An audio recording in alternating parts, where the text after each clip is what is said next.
Il y a quelque temps, ma femme et moi avons été en vacances. Et dans la pièce où nous étions, il y avait un petit coffre-fort d'appartement muni d'une combinaison à 4 chiffres dans lequel coffre on pouvait mettre ses valeurs. Les valeurs étaient à l'intérieur.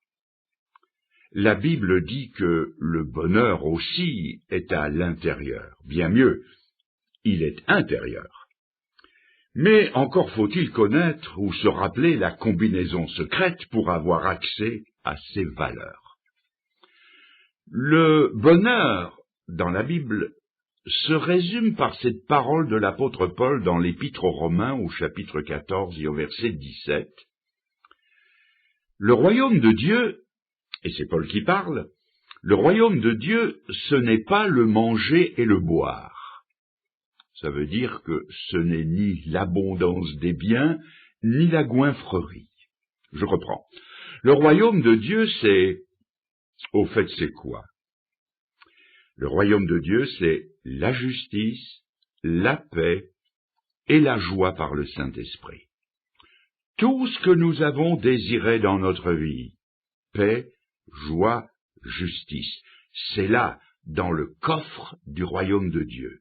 Et pour ouvrir ce coffre, il y a, comme pour celui de nos vacances, une combinaison secrète à numéros qu'il faut connaître. Et si vous ne connaissez pas la combinaison, même à 4 petits chiffres, vous pouvez passer toute votre vie à chercher. Il est peu probable que vous trouviez tellement il y a de possibilités. Remarquez que certains s'y prennent autrement. Pour ouvrir le coffre ou tenter de l'ouvrir, ils emploient la dynamite ou le chalumeau oxydrique pour faire sauter ou découper le coffre-fort. Non, ce n'est pas comme ça qu'on ouvre les portes du ciel. La combinaison secrète, on la trouve dans le livre des Actes des Apôtres, qui est le livre d'aventure de la Bible. Au chapitre 20 de ce livre, nous suivons Paul, le casseur devenu apôtre, selon l'expression du pasteur Exbraya. Et un jour qu'il passe près de la ville d'Éphèse, il dit adieu à ses nombreux amis venus l'écouter et il leur récapitule ce qu'a été son ministère par ces mots. « Je n'ai pas craint de vous prêcher, de vous enseigner publiquement et en privé, annonçant aux Juifs et aux Grecs, 1. La repentance envers Dieu, et 2. La foi en notre Seigneur Jésus-Christ. » Nous avons déjà là 2 chiffres de notre combinaison secrète, les 2 premiers chiffres. Mais ce n'est pas assez, il en manque 2. Aussi, Paul va-t-il compléter sa pensée quelques chapitres plus loin, où il comparait devant le roi Agrippa et le gouverneur Festus. Il est enchaîné maintenant. Il est en route pour Rome, où il comparaîtra devant le tribunal de l'empereur et où il finira en martyr de sa foi. Et là, devant le roi Agrippa, devant la crème de la haute société, il reprend et complète ce qu'il a dit devant ses amis d'Éphèse. Roi Agrippa, je n'ai pas résisté à la vision céleste, à ceux de Damas d'abord, puis à Jérusalem, dans toute la Judée, chez les païens, ça veut donc dire partout, j'ai prêché. J'ai prêché quoi? 1. La repentance. 2. La conversion à Dieu. 3. La foi en Jésus-Christ. Et 4. La pratique d'œuvres dignes de la repentance. Ces 2 textes donnent les 4 numéros gagnants qui vont nous ouvrir la porte du salut. Je n'en connais pas d'autres. C'est la prédication apostolique complète. Nous allons donc voir ces 4 chiffres dans l'ordre où ils nous sont présentés dans la parole de Dieu. D'abord, la repentance envers Dieu. Au XXIe siècle, beaucoup disent ou pensent, mais nous avons dépassé ce stade. La repentance, c'était bon pour l'Antiquité, pour le Moyen Âge, mais pas pour nous. Notre société occidentale a depuis longtemps aboli l'esclavage. Alors, pourquoi parler de repentance? On a aboli le travail des enfants. Il n'y a pas si longtemps, au début du siècle passé, des enfants de 10 ans descendaient dans les mines de charbon à moins 600, moins 800 mètres pour des journées de 12 heures de travail. J'ai connu un vieil ami qui est auprès du Seigneur à présent. Il m'a dit qu'à l'âge de 10 ans, on lui avait mis un marteau de 2 kilos dans les mains. Mais tout cela est aboli, alors pourquoi parler de repentance? Nous avons proclamé l'égalité du citoyen devant la loi, devant l'impôt. Pourquoi parler de repentance? La condition de la femme occidentale est enviable.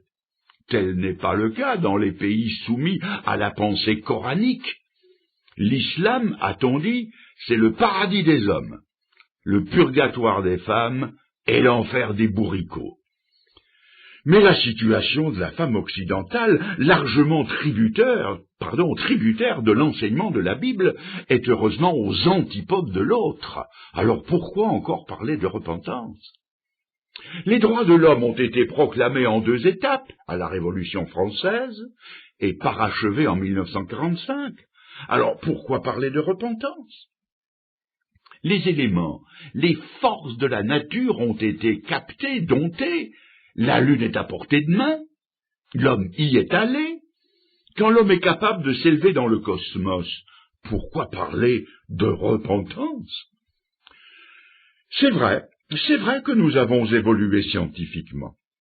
Nous avons beaucoup progressé socialement, mais nous n'avons pas évolué moralement. L'homme est resté ce qu'étaient ses ancêtres, et l'homme du XXIe siècle n'est en rien différent de l'homme des cavernes. Son genre de vie a changé, mais son cœur, lui, n'a pas changé. Et c'est la Bible qui le dit. Le cœur de l'homme est incurablement mauvais. Et la preuve, c'est que ce que l'apôtre Paul a rencontré de son temps, qui justifiait la prédication de la repentance, il rencontrerait les mêmes choses s'il revenait aujourd'hui. Paul, de son temps, rencontrait le mensonge, qui est loin d'être un péché mignon.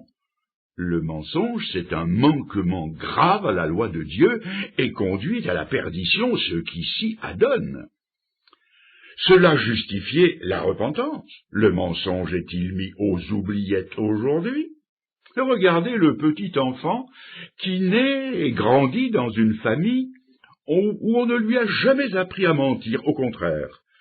Et tout d'un coup, il ment. Ça sort, comme ça, spontanément. Mais comme il n'est encore qu'un enfant, il ment mal. C'est-à-dire qu'il se fait tout de suite coincer. Mais il va grandir, et devenu homme, il va habiller son mensonge, il va apprendre à mieux mentir, à le rendre véridique, c'est-à-dire 2 fois plus menteur. Cela s'étend à tous les échelons de l'activité humaine, jusqu'à la façon d'écrire l'histoire avec H majuscule. Cette discipline rigoureuse de laquelle on serait en droit d'attendre que le mensonge en soit exclu. Dans certains pays d'Europe, on a écrit l'histoire de la dernière guerre d'une certaine façon. Puis, quand le régime a changé, on a réécrit l'histoire parce qu'elle avait été mal écrite la première fois. Voilà ce qui justifie de nos jours la prédication de la repentance. De son temps, l'apôtre Paul rencontrait la violence. Après le mensonge, la violence. Et aujourd'hui, les médias nous la servent à l'appel. Certaines villes ne sont plus sûres le soir, au point que les forces de l'ordre y sont agressées. Et il y a ce crime collectif qui s'appelle la guerre. N'oublions pas que la plus terrible de toute l'histoire de l'humanité a été perpétrée par une des nations les plus civilisées du monde. La violence et la haine sont naturelles au cœur de l'homme. ce qui justifie la prédication de la repentance. De son temps, l'apôtre Paul rencontrait l'immoralité. Aujourd'hui, elle est affichée partout. Elle a envahi la rue, la mode, la littérature, les arts. Les 3 G de la langue française sont sur toutes les lèvres, grivoiserie, gaudriole, gauloiserie. Il y a même jusqu'à certaines danses qu'on qualifie d'immorales. La pornographie, l'homosexualité sont à la une des médias, des films et de la publicité. De son temps, l'apôtre Paul rencontrait l'idolâtrie, et elle n'a pas changé de ce qu'elle était autrefois. Les Grecs et les Romains avaient 12 grands dieux, une quantité de demi-dieux et une kyrielle de petits dieux. Et nous avons aussi nos dieux, les dieux du XXIe siècle, les dieux des stades, les dieux du show business, les dieux de l'impureté sexuelle sont plus présents que jamais, et on y sacrifie son temps, sa jeunesse, son argent, ses facultés. Ne me dites surtout pas que j'exagère, j'ai vu de mes yeux, vu de mes propres yeux, un reportage où une jeune fille parmi tant d'autres suivait notre Johnny national, et au reporter qui l'a questionné, elle a mis la main sur l'épaule de Johnny, elle s'est retournée et elle a dit ceci: « Pour nous, Johnny, c'est une religion. » Mais oui, on parle comme eux, on s'habille comme eux, on fait des effets de croupe comme eux, des effets de buste comme elles, on les copie, ce sont nos dieux, les dieux de notre siècle. De son temps, l'apôtre Paul rencontrait la superstition. Et où ne va-t-elle pas se loger aujourd'hui? Des millions de gens sont des adeptes inconditionnels de l'horoscope menteur et farfelu. Il n'y a pas si longtemps, un grand journal américain n'a pas pu faire paraître son horoscope pendant plusieurs jours, pour des raisons que j'ignore. Le bureau du journal a été submergé de dizaines de milliers de lettres de gens complètement désemparés, ne sachant plus comment conduire leur vie parce qu'ils n'avaient plus l'horoscope quotidien pour les diriger. J'affirme que ce qui justifiait la prédication de la repentance autrefois se justifie encore pleinement aujourd'hui. Il y a quelques années, un groupe d'évangélistes anglais a eu l'autorisation de se rendre dans une usine à l'heure du thé, ce qu'on appelle chez nous la pause café. Ils ont eu l'autorisation pendant 10 minutes environ de parler au personnel rassemblé dans la cantine. Aussi brièvement et succinctement que possible, ils ont annoncé l'Évangile, suivi par un court moment de questions. Un leader syndicaliste a levé la main, a demandé la parole, et il a dit à peu près ceci: « Messieurs les évangélistes, nous vous remercions. C'est aimable à vous d'être venus, mais nous n'avons pas besoin de l'Évangile. Nous avons des bons patrons, nous avons des bonnes paies, nous avons un bon travail, nous avons des bons locaux pour y travailler, et nous n'avons pas besoin de l'Évangile. » Alors un des évangélistes a simplement tendu le bras, pointé un doigt vers un endroit du mur de la cantine. Tous les regards se sont tournés vers une affiche où il était écrit: « Depuis l'ouverture de la cantine, des centaines de couteaux et de fourchettes ayant disparu, chacun est désormais prié d'apporter son propre couvert. » Bien sûr, on n'a plus besoin de l'Évangile. Seulement, couteaux, fourchettes, couverts disparaissent. Il n'y a rien de nouveau sous le soleil, disait le sage Salomon. Oseriez-vous partir en vacances en laissant la clé sur la porte de votre appartement? Et sans blâmer les autres, faisons-nous toujours le bien que nous voulons? Est-ce que nous évitons de faire le mal que nous ne voulons pas faire? La misère matérielle s'élimine peut-être, mais la source des larmes ne tarit pas. Ah, si l'on pouvait connaître tous les gens qui pleurent chez eux, en cachette, derrière les murs. Une vieille dame des Cévennes m'a dit: « Avez-vous remarqué, monsieur Legrand, que